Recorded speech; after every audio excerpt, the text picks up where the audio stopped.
I had no budget for my film, which meant no equipment rentals, no equipment upgrades, no waiting around for better equipment to magically appear. I either got on with it and used what I already had available to me, or I just didn't make a film at all.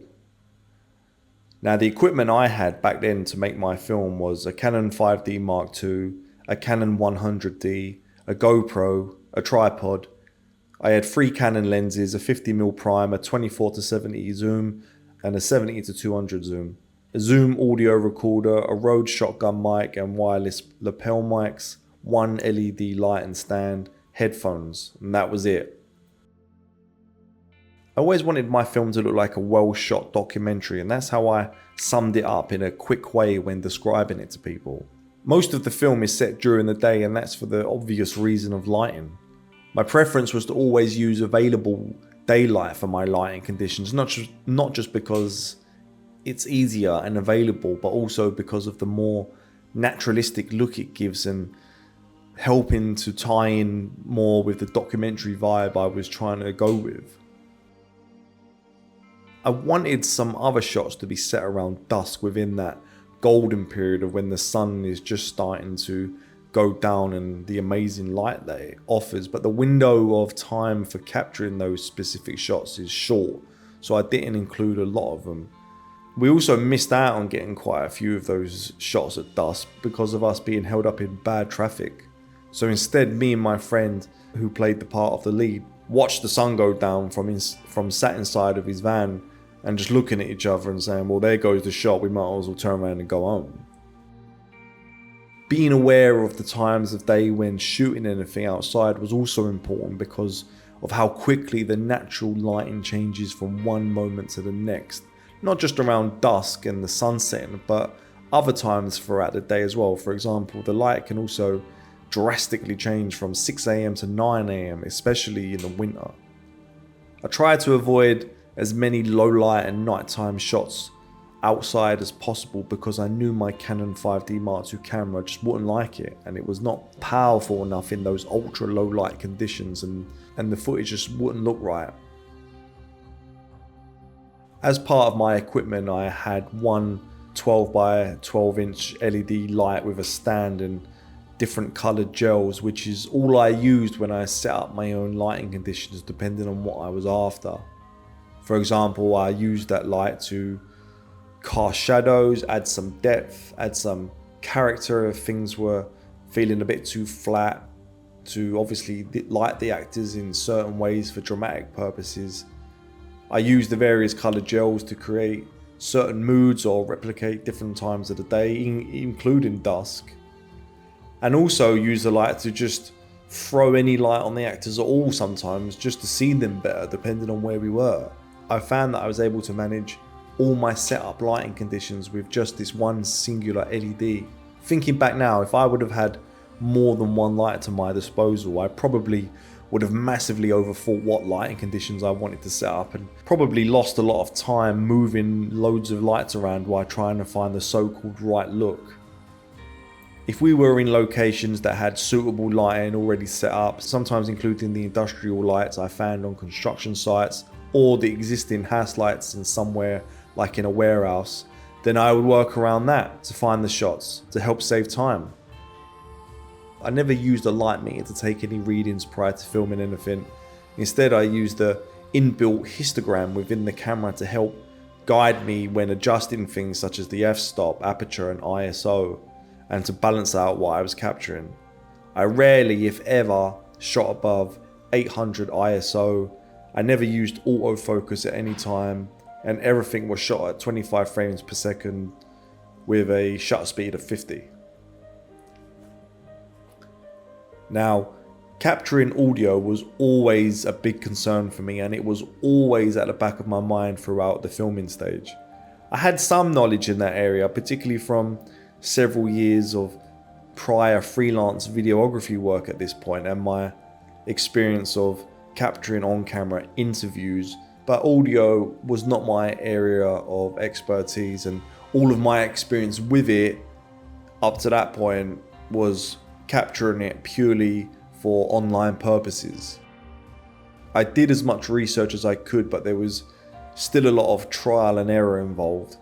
And essentially I settled on 3 setups when I needed to capture sound. The first was to just basically get the shotgun microphone as close to the actors' mouths as possible, even if it meant the audio setup dictating the visual setup of the shot.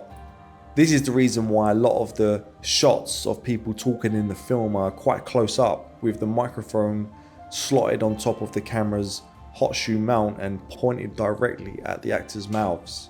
The second was to set up the microphone on a stand like a boom, with the microphone attached to one end of a long monopod pole and the other end of that pole held into place on a stand with a heavy duty magic arm clamp, and the bottom of the stand weighed down so to avoid it all toppling forward, as I had nobody there to hold it for me.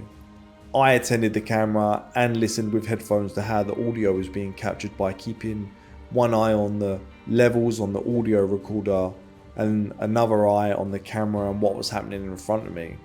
When needing to capture group discussions, I would move the stand around and place the microphone directly above the cast, usually in the center of them all, with the microphone pointed down towards them. The third setup was to hook up lapel microphones to the actors, or even hide the microphone in carefully placed positions and allow for me to shoot them from further away, as always keeping one eye on the levels of the audio recording as well as the camera and the acting. I had a clapperboard, but I didn't use it because I just found it too time consuming really, and because I knew it would be me editing the film anyway.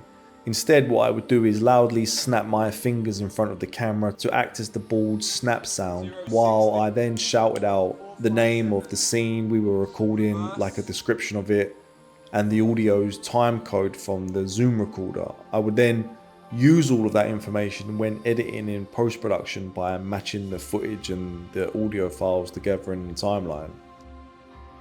I was meticulous about monitoring the audio levels, ensuring they weren't excessively loud or too low to hear, usually aiming for -6 as my peak. Of course, I also made sure to capture sound at the same speed rate as the footage was being shot at, and triple checking to ensure that the audio was being recorded at all. My camera was not designed to capture great audio, so all of the audio was recorded separately outside of the camera with one singular Zoom audio recorder onto one audio track, even if multiple people were talking in a scene at the same time, keeping the settings as wave, stereo, 24-bit, 48 kHz. Back then I was unaware of aspects such as using a limiter or a low cut filter, or dual recordings, or recording each person onto their own individual tracks. And there wasn't any on-set sound mixing devices. It was quite literally a case of just plugging a microphone into the audio recorder and then just going for it. Naturally, I am just scratching the surface here with the aspects surrounding sound recording. This is without even venturing into the areas such as what cables to use and mono v stereo. I gave it my best effort, but I was aware that I would eventually need to hire a sound engineer to help me get everything straightened out later on in post-production. Now, I totally appreciate just how back to front that approach is, and that relying on post-production to save you is like closing the stable door after the horse has already bolted, and obviously having a dedicated sound recording person on a shoot is a no-brainer if you can. As the saying goes, sound is 50% of a movie, and after having to record all of the sound myself for my film, I have an even greater appreciation for just how important and highly skilled that crucial aspect of a production is. Of course, there were many times where later on, once I was listening back to the audio we had recorded, I realized it was completely unusable for all kinds of different reasons. And this meant we had to go back at another day and reshoot entire scenes again, which became another time-consuming exercise, which extended the filming period. Usually I would just shoot scenes or capture shots on locations with however that location was naturally set up with regards to furniture or how it was already dressed when we arrived. Apart from moving a few objects around here and there or out of shots entirely, very rarely did I dress sets, so to speak, with any kind of props. Again, that would have just been too time consuming, and I just found it easier to find the shots I needed around what was already laid out in front of me, to not fight against it and to just embrace it. This also included how I would position the actors. It took me 2 years to film Electrician. Mostly this was down to being able to fit it all in and around everyone's lives, regular day jobs, schedules and other life commitments, and it all had to be done in the technical manner that I have described so far. Plus, on the days that we did film, it was never for long bursts. There was never any 12-hour filming days. Instead, it was just for a few hours at a time instead, or quite literally just 1 or 2 hours at a time. It was a case of gradually and very slowly edging towards the finish line bit by bit, and I had to treat this all as one long marathon and definitely not a sprint. For as much as we tried, there were times when a month or 2 or even 3 months would very quickly pass us by, and we just could not film anything at all for all kinds of reasons. During those times, I would go out with a camera by myself with no real plan at all other than to capture interesting shots I came across that I felt could be useful later on in the edit in some way, even just as cutaway shots. I would spend hours just wandering around London at different times of the day and night and just film stuff.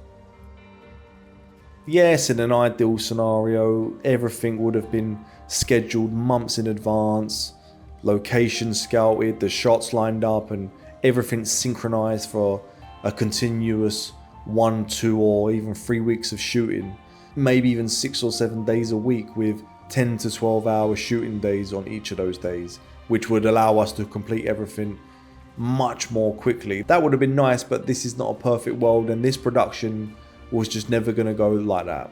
I actually still very much admire how British filmmaker Ben Wheatley managed to shoot his entire low-budget 93-minute debut feature film Down Terrace in 2009 in 8 days. Granted, it was most likely at much less locations than what I did. But I would also say the longevity of the filming actually added to Electrician in many ways as well, because the passage of time being portrayed on screen is genuine. Many of the shots on various construction sites and other great locations could only be captured as they became available over that extended period. Plus, some people only became available to appear in the film much later, and they added enormously to the film. The extended timeline of the filming period also allowed us to take stock and reassess many aspects, improving numerous areas.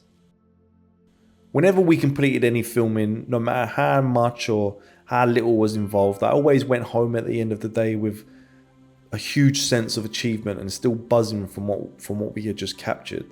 I love filming and the thrill of trying to find the best shots, regardless if you are a seasoned professional working within the industry or a novice beginner doing it as a hobby. I'm sure you all know what I mean, but no doubt I definitely did take it a little bit too far sometimes with becoming overly fixated with the types of shots I was trying to capture.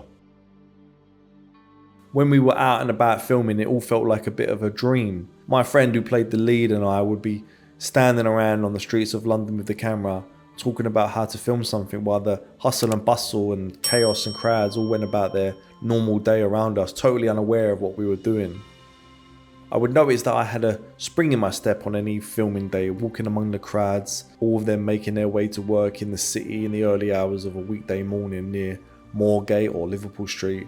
I was excited about what I was doing on a project that meant the world to me, yet I'd rarely see the same joy in the faces of the people around me. This feeling was heightened by the eerie silence that seemed to go along with the crowds, broken up only by the sound of their pounding feet, and it reminded me of an advancing army or the opening scenes of Papillon, where Steve McQueen, Dustin Hoffman and the other prisoners are all being marched off to board the ship for the penal colony. but in this case it was the suits all being marched off to their offices in Moorgate. While I wasn't earning any money like the suits around me were, in fact most of the time I wasn't earning anything at all when I wasn't working on the construction site, I still felt very fortunate to be doing what I was doing and to be chipping away at my film. Working a physically demanding job such as being on construction sites whilst also chipping away at making a no-budget feature film outside of that was tiring to say the least, and nothing short of completely exhausting. But because I was so passionate about this project, that passion is what seemed to fuel me, and it gave me a ridiculous amount of energy when I needed it from nowhere sometimes.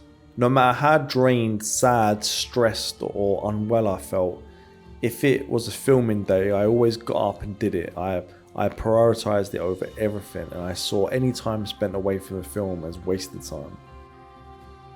Of course, being in the city of London, we weren't the only people making a film. It was common to come across other productions taking place at the same time, usually big ones for television or cinema. Many times we'd see the usual setup associated with such productions, such as trucks from the well-known lighting and grip companies, trailers for the crew, camera, rental vehicles, dozens of people walking around with walkie-talkies and all the roads blocked off. It was exciting to see, but it also put our humble little production into perspective. It often crossed my mind seeing so much involved with these bigger productions, sometimes up to 10 lighting trucks, 3 or 4 camera operators and countless other components. Do they really need all of that? Imagine trying to drag even half of this around to make Electrician. But at the time, seeing such large-scale productions sparked other thoughts and emotions. It highlighted the stark gulf in scale between us and it made me wonder whether I would ever be producing feature films and other projects of that magnitude myself one day. Anyway, in the meantime, we marched on with our much more minuscule production. I was always very reluctant to watch the footage back straight after filming it because it's easy to just sit there and make rash decisions and to think that none of it is any good. Very early on I had a sense that what we were filming was working out quite well, but the more we filmed, the more I grew increasingly confident and excited about it all.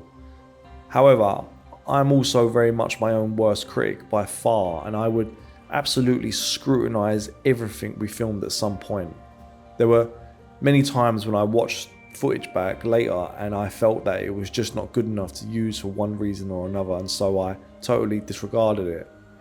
Recently I looked back on some of it and I was probably correct to discard most of it, but having said that, there was also other footage I rewatched again and I just couldn't believe I'd left it out. It was also a learning curve too, and the more I filmed, the better I felt I got. Being able to watch lots of footage back on a regular basis that I was shooting myself enabled me to be able to sit back and ask myself how I could keep improving on it all the next time round when we shot something else. Because having such a large project to work on meant there was lots of opportunities to keep filming. I would always ask myself questions like, why did I shoot something in that way and why didn't I shoot it in this way? And watching that back now, that obviously does not work, and watching this back now actually worked better than I thought, and I should use more of that. The lead is much more better when he does this, and I will mention it to him, and how could I make that more interesting to watch the next time I film a similar thing? Being a director who was also shooting the film was an interesting experience, and it forced me much more into taking in consideration of getting motive across with the way that I use the camera, and not only by the performances of people appearing in front of it, by asking myself even more questions like, what are we trying to achieve with this scene, and how can I heighten that specifically by how I shoot it, by where I place the camera and what lens I use. If the character is stressed out in this scene, should I use the camera handheld instead of it being locked off on a tripod? If I want to give the feeling of suffocation in this scene, should I shoot it very close up and maybe get in closer to their faces? If the character is feeling very isolated and lonely, should I pull back more and open the shot much wider to show the space around him to help enhance the voids in his life? What more can I do to incorporate the surroundings within scenes in general, almost like the city is swallowing him up? As time moved on, over those 2 years of filming, we slowly but surely edged increasingly closer to the completion of getting it all captured. Suddenly, I was now starting to see more ticks on my massive shot list than shots left to actually do. When we eventually did complete shooting, there wasn't no backslapping, no high fives, no congratulations, no parties, no fanfare. Everyone just simply returned quietly to their normal lives. Of course, I was happy and relieved that it was all finally filmed, and all without a budget to make it happen. And I also appreciated and acknowledged the sheer magnitude of the first mountain that had been climbed. It was no small achievement, and it also marked 2 years of my life, along with the ticks on the shot list. 2 years of filming was far longer than I had expected, far longer, and while I did my absolute best to capture everything I intended, I couldn't help but dwell on what I hadn't managed to film. I also constantly questioned whether what I had filmed was any good at all. But I had to put an end to that part of the process, which was quite a terrifying act of commitment. I forced myself to accept that whatever footage I had, unless something extraordinary presents itself later, was what I now had to work with and to start editing with. I also had to trust that the shot list I had written 2 years earlier had worked.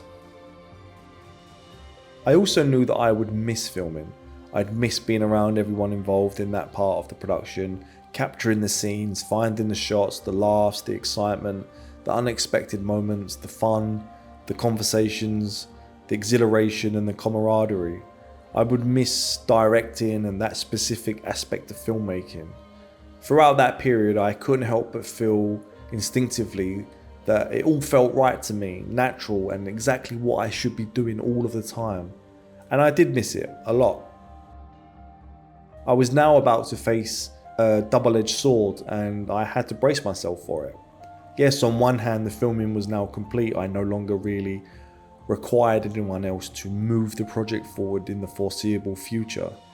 But on the other hand, I was about to go down a road where the others involved up until this point couldn't come with me, and I would essentially be alone for a very long time, which obviously comes with its own challenges.